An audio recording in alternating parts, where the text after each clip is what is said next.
Sobat sehat semuanya, saya Dr. Tirta Wijaya. Di channel ini kita akan bahas berbagai masalah seputar kesehatan, dan pada kesempatan kali ini kita akan bahas mengenai ketombe. Jadi ketombe itu ya siapa sih yang nggak tahu ketombe ya? Putih-putih di kulit kepala, mengganggu banget ya, gatel, dan yang lebih jelas itu nggak enak dilihat. Sebenarnya gimana cara untuk mengatasi ketombe? Saya berapa kali tuh dapat pertanyaan, dokter gimana caranya untuk menyembuhkan ketombe? Segala sampo yang udah saya coba dari yang paling murah sampai yang paling mahal, tapi udah nggak berguna dok, masih ketombean. Oke, sebenarnya prinsip pengobatan itu sama ya di mana-mana. Obat yang paling bagus adalah obat yang tepat, bukan yang paling mahal. Ya, untuk ketombe juga gitu, obatnya macam-macam karena ketombe itu sebabnya lain-lain. Jadi bukan obat ketombe paling mahal yang paling bagus, tapi yang paling tepat. Nah, kita lihat dulu penyebab ketombe itu apa. Ketombe itu yang paling sering sih disebabkan oleh jamur. Jadi jamur ini memang ada di kulit kepala kita, tapi pada kondisi tertentu dia lebih banyak gitu ya. Terus yang selain jamur itu adalah kondisi kulit kepala yang terlalu kering. Jadi kulit kepalanya kering, lebih gampang terkelupas ya. Terus selain itu ada juga yang disebut kalau pada bayi itu cradle cap ya. Tapi itu khusus pada bayi sih. Kalau pada orang dewasa nggak ada. Yang kalau pada orang dewasa itu yang ada adalah psoriasis. Jadi psoriasis ini kulitnya menebal dia, dan itu bisa terjadi di mana aja. Bisa di siku, di lutut, di kulit kepala gitu ya. Kalau di kulit kepala ya jadinya ya seperti ketombe itulah. Oke. Nah, karena penyebabnya macam-macam, beda-beda, pengobatannya juga beda-beda. Kita bayangin aja ya. Misalnya kalau yang ketombenya itu karena jamuran, karena orangnya males atau jarang keramas. Nggak bisa kan pengobatannya disamakan dengan ketombe yang disebabkan oleh kulit kepala yang terlalu kering. Beda dia. Oke, kalau untuk yang ketombe disebabkan karena jarang keramas, ya cara menyembuhkannya, cara mencegahnya ya dengan rajin keramas lah, gitu kan, supaya kulit kepalanya itu bersih. Jadi kulit kita baik yang di kepala maupun di tubuh itu selalu mengalami regenerasi. Dia setelah mencapai umurnya, kulit kita itu akan mati, dan sel-sel kulit mati itu perlu dibantu untuk diluruhkan. Kalau di kulit kepala ya dengan cara keramas, kalau di badan ya dengan cara mandi gitu ya. Keramas pakai sampo, pakai air secara rutin gitu ya. Kapan waktu yang paling tepat untuk keramas? Satu, kalau rambut terasa kotor. Jadi ini tergantung aktivitas. Terus yang kedua, paling enggak keramas itu seminggu sekali. Jadi jangan bilang, oh mentang-mentang kemarin tuh dokter Tirta bilang keramas seminggu sekali, terus kita kotor-kotoran nggak keramas, ya nggak juga sih. Jadi lihat-lihat kondisi juga. Nah, kenapa seminggu sekali?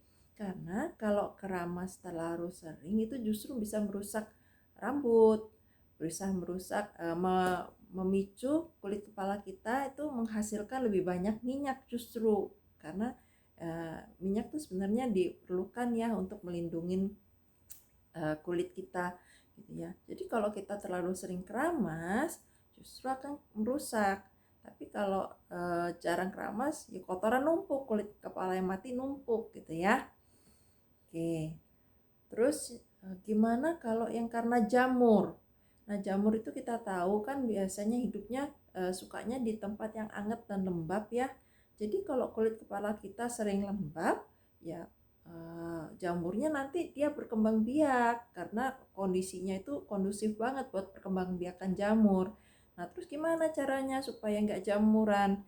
Ya dikeringin lah, habis keramas rambutnya dikeringin, jangan basah-basah terus ditutup topi, atau pakai helm gitu ya, kemana-mana seharian pakai helmnya keringetan lagi, banyak keringet nggak bisa keluar gitu kan.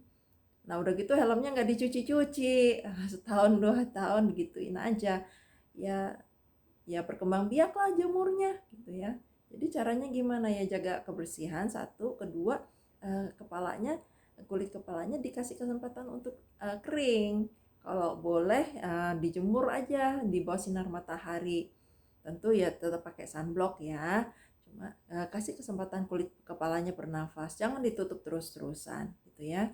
Kalau memang kewalahan, potong pendek rambutnya biar lebih cepat kering. Nah, itu kalau yang karena jamur. Atau bisa juga kalau memang jamurnya membandel, nggak sembuh-sembuh dengan cara dijemur atau dengan dikeringkan, bisa pakai shampoo yang mengandung anti jamur. Biasanya kita pakai itu ketoconazole ya. Nah, dan cara pakainya juga nggak sembarangan. Jadi untuk sampo yang mengandung anti jamur ini supaya bisa bekerja, itu perlu kulit kepalanya dibersihkan dulu. Jadi kita keramas dulu pakai sampo yang biasa, bersih, kulit kepalanya bersih gitu ya. Udah gitu dibilas pakai air. Nah, barulah kita pakai sampo yang mengandung anti jamur. Samponya itu dibusakan dulu di tangan. Yang dipakai adalah busanya. Jangan dituang langsung di kepala ya. Nah, dibusakan di tangan, terus dibubuhkan busanya itu ke kulit kepala. Jadi bukan ke rambut. Yang ketombean itu kulit kepalanya. Nah, dibubuhkan merata di kulit kepala, dipijit-pijit. Udah gitu, didiamkan selama 5 menit. Jangan udah pijit-pijit langsung dibilas gitu ya. Itu nanti obatnya nggak sempat bekerja. Jadi biarkan dulu 5 menit, baru setelah itu dibilas. Nah, kalau misalnya lagi parah itu biasanya keramasnya mesti 2 kali seminggu. Ingat nggak boleh terlalu sering ya. 2 kali seminggu dijarakin.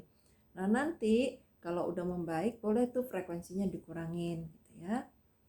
Itu kalau ketombenya karena jamur. Bagaimana kalau ketombenya karena kulit kepalanya terlalu kering? Ya, biasanya itu sih terjadi karena terlalu sering keramas ya, kulit kepalanya kering gitu ya. Terus menggunakan shampoo yang terlalu keras, atau juga karena stres.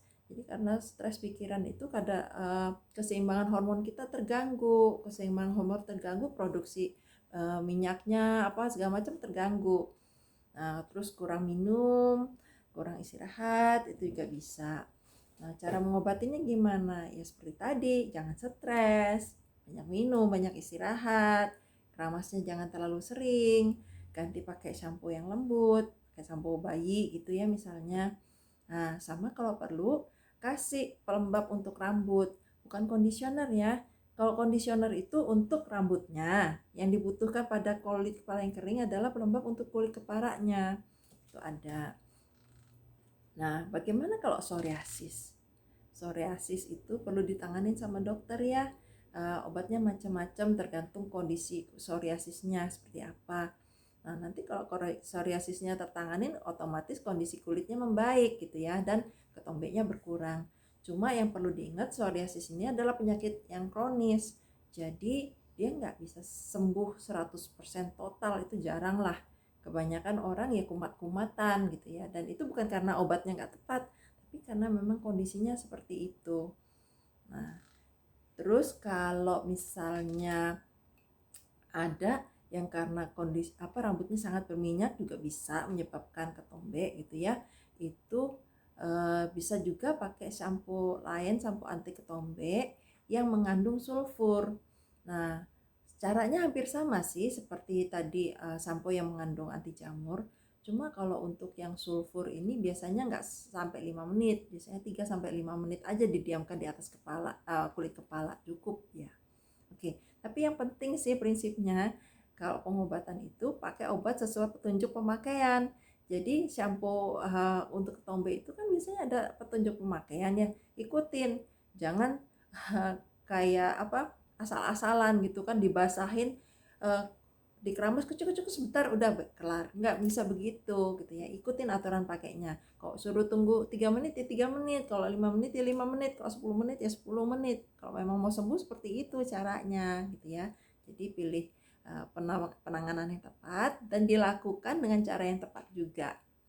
Oke, demikian sharing saya hari ini tentang ketombe. Semoga bermanfaat. Salam sehat selalu.